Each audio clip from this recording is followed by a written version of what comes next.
Vous est-il déjà arrivé d'avoir envie d'aborder une femme mais de craindre de passer pour quelqu'un d'effrayant, surtout avec la différence d'âge? Aujourd'hui, nous nous attaquons à ce problème de front. Nous vous guiderons à travers des méthodes respectueuses et efficaces pour initier le contact avec des femmes plus jeunes, en assurant à la fois le confort et l'intérêt mutuel. De la compréhension des limites à l'engagement de conversations sincères, nous aborderons les étapes essentielles pour faire une impression positive. Et restez dans les parages, car nous avons un conseil bonus spécial qui vous attend à la fin de cette vidéo. Il s'agit d'un conseil essentiel pour affiner votre approche et faire en sorte que vos interactions soient à la fois respectueuses et fructueuses. 1. Comprendre les limites. Il s'agit d'un point essentiel, en particulier lorsque vous abordez une personne qui vous intéresse. Respecter les limites personnelles et sociales signifie reconnaître que chacun a sa zone de confort, et qu'elle est différente pour chaque personne. Alors, comment savoir où se situent ces limites invisibles? Commencez par le langage corporel. Si elle se penche vers vous pendant que vous parlez, c'est le feu vert pour un engagement. En revanche, si elle recule d'un pas ou croise les bras, il se peut qu'elle vous demande plus d'espace. C'est sa façon à elle de tracer une ligne de démarcation sans le dire ouvertement. Les indices verbaux sont tout aussi révélateurs. Soyez attentifs au déroulement de la conversation. Si elle participe activement, pose des questions et partage ses idées, vous êtes dans la bonne voie. Mais si ses réponses deviennent brèves ou si elle regarde autour d'elle, il est peut-être temps de changer gracieusement de sujet ou même de mettre fin à la conversation. Le maintien d'un niveau de confort n'est pas seulement une question de politesse, c'est la base de toute bonne interaction. Il s'agit de donner du respect pour obtenir du respect. Et n'oubliez pas que le fait de saisir ces indices et de respecter les limites ne consiste pas seulement à faire bonne impression, mais aussi à être un être humain décent. Alors, gardez les yeux et les oreilles ouverts, et faisons en sorte que chacun se sente à l'aise et respecté. 2. Renforcer la confiance en soi. Il est essentiel d'avoir confiance en soi, et devinez quoi? Il ne s'agit pas de se donner en spectacle. La véritable confiance en soi vient de l'intérieur, de la connaissance de sa valeur et de l'acceptation de ses intérêts et de ses passe-temps. Réfléchissez à ce que vous aimez faire, à ce qui vous fait vibrer. Est-ce la peinture? La randonnée? La lecture? Plongez dans ces activités. Ce ne sont pas seulement des passe-temps, ils alimentent votre estime de soi. Le plus important, c'est que la confiance en soi est comme un aimant. Elle attire les gens. Mais comment la montrer? Tout d'abord, par la façon dont vous vous portez. Tenez-vous droit, établissez un contact visuel et souriez. C'est simple mais puissant. Ensuite, par votre façon d'engager la conversation. Partagez vos passions et écoutez les siennes. L'enthousiasme authentique est contagieux et montre que vous êtes à l'aise dans votre peau. N'oubliez pas que la confiance en soi ne signifie pas que vous devez être la personne la plus bruyante de la pièce. Il s'agit d'être à l'aise avec ce que l'on est et d'exprimer ce confort par ses actes et ses paroles. Et ne vous inquiétez pas des erreurs ou des moments gênants, cela arrive à tout le monde. Ce qui compte, c'est la façon dont vous les gérez en riant et en allant de l'avant. Acceptez donc vos bizarreries, vos passe-temps et vos centres d'intérêt. Laissez-les constituer la base de votre confiance en vous. C'est cette authenticité qui ressort, vous rendant non seulement attirant, mais aussi quelqu'un que l'on a envie de côtoyer. 3. Engager des conversations authentiques. C'est là que la magie opère. Oubliez les répliques répétées, elles sont comme du pain rassis, personne n'en veut. L'ingrédient secret? Un véritable intérêt et une excellente capacité d'écoute. Lorsque vous êtes vraiment intéressé par ce que quelqu'un a à dire, cela se voit, et cela fait toute la différence. Alors, de quoi devriez-vous parler?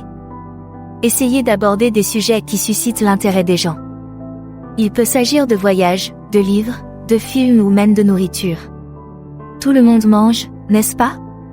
Le fait de partager vos expériences et de poser des questions sur les siennes peut ouvrir un tout nouveau champ de conversation.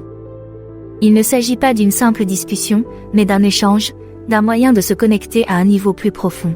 Et voici un conseil de pro, écoutez plus que vous ne parlez. Lorsqu'elle partage quelque chose, écoutez vraiment. N'attendez pas simplement votre tour pour parler, mais écoutez pour comprendre.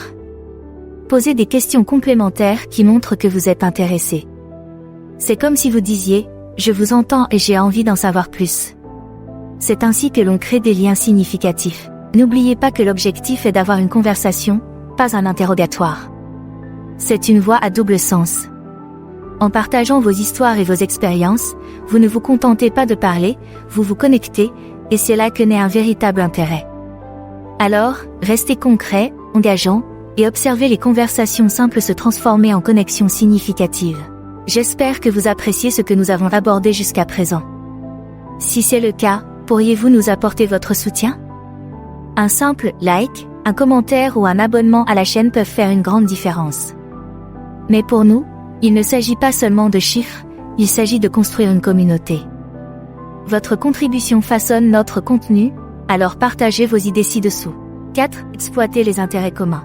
Il s'agit de découvrir des passions communes, qu'il s'agisse de passe-temps, de livres ou d'expériences passées. Ces points communs peuvent transformer un simple bonjour en une conversation passionnante et engagée. Comment trouver des personnes partageant les mêmes centres d'intérêt?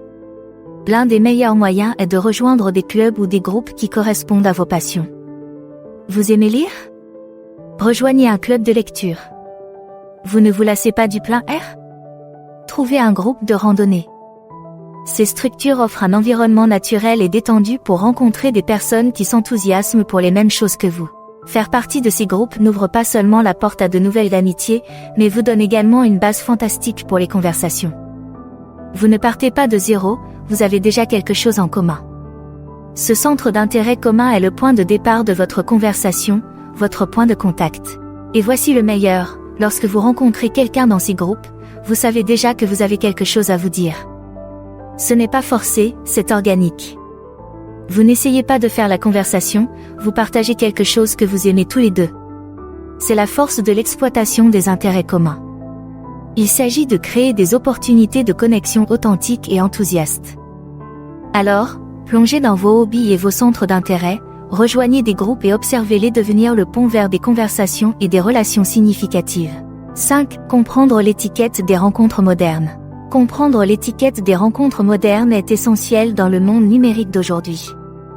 Il s'agit de savoir ce qu'il faut faire et ce qu'il ne faut pas faire, en particulier dans le domaine de la communication numérique, où les choses peuvent facilement être mal comprises. Voici ce qu'il faut savoir, les textos et la messagerie en ligne ont leurs propres règles. Tout d'abord, le timing est primordial. Vous envoyez un message? N'inondez pas sa boîte de réception.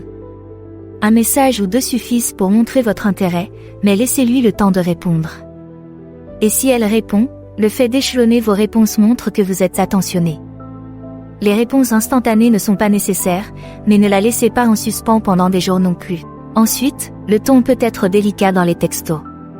Les sarcasmes et les blagues ne sont pas toujours bien perçus sans les nuances de la voix ou les expressions du visage. En cas de doute, restez clair et positif. Les emojis? Ce sont vos amis. Ils peuvent aider à transmettre l'émotion qui se cache derrière vos mots, mais n'en faites pas trop. Un visage souriant montre que vous êtes amical et accessible.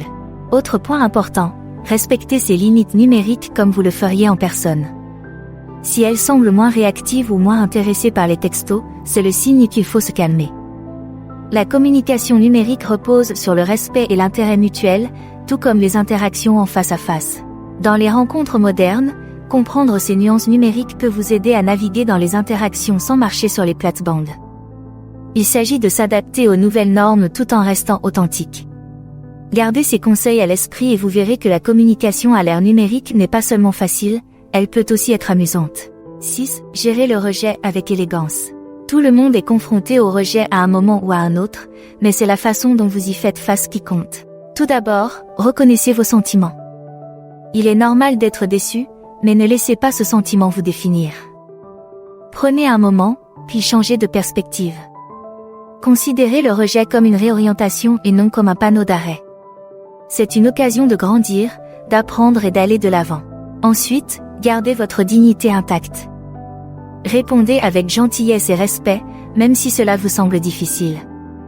Un simple « je comprends et j'apprécie ton honnêteté » peut préserver ta dignité et ton respect pour l'autre personne.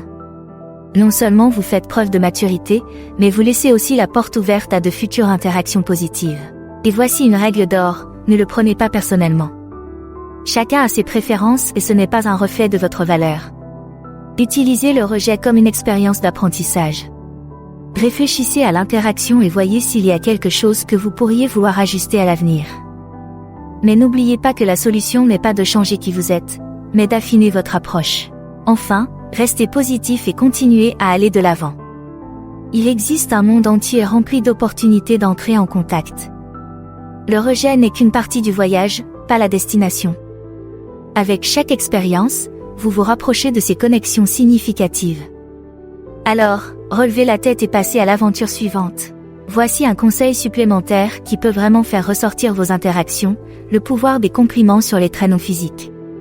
Oui, reconnaître l'apparence de quelqu'un peut être agréable, mais reconnaître son intelligence, son humour ou sa gentillesse, cela change la donne. Vous montrez ainsi que vous appréciez la personne au-delà de son apparence. Les compliments sur les traits non physiques font des merveilles. Il peut s'agir d'une phrase aussi simple que « J'aime la passion que tu as pour tes loisirs » ou « Ton sens de l'humour est étonnant ». Ce type de compliment permet aux gens de se sentir considérés et appréciés pour leur personnalité et leurs efforts. Pourquoi cela fonctionne-t-il si bien ? Parce que cela touche à des aspects plus profonds de leur identité. Les gens veulent être reconnus pour leurs qualités et leurs compétences uniques. Lorsque vous remarquez et reconnaissez leur gentillesse, leur créativité ou leur esprit, vous ne vous contentez pas de faire la conversation, vous établissez un lien. Et voici le meilleur, cela donne un ton positif à l'ensemble de l'interaction. Commencez par une note qui souligne votre intérêt sincère pour les qualités de la personne peut ouvrir la voie à des conversations plus significatives et plus engageantes. Cela permet de briser la glace d'une manière qui semble personnelle et sincère. Ainsi, la prochaine fois que vous discuterez avec quelqu'un, regardez au-delà de l'apparence. Remarquez les qualités qui la rendent unique et n'hésitez pas à la complimenter. C'est un petit geste qui peut avoir un impact important, rendant vos interactions plus mémorables et plus gratifiantes. Merci beaucoup d'avoir regardé cette vidéo. N'oubliez pas d'aimer, de commenter et de vous abonner.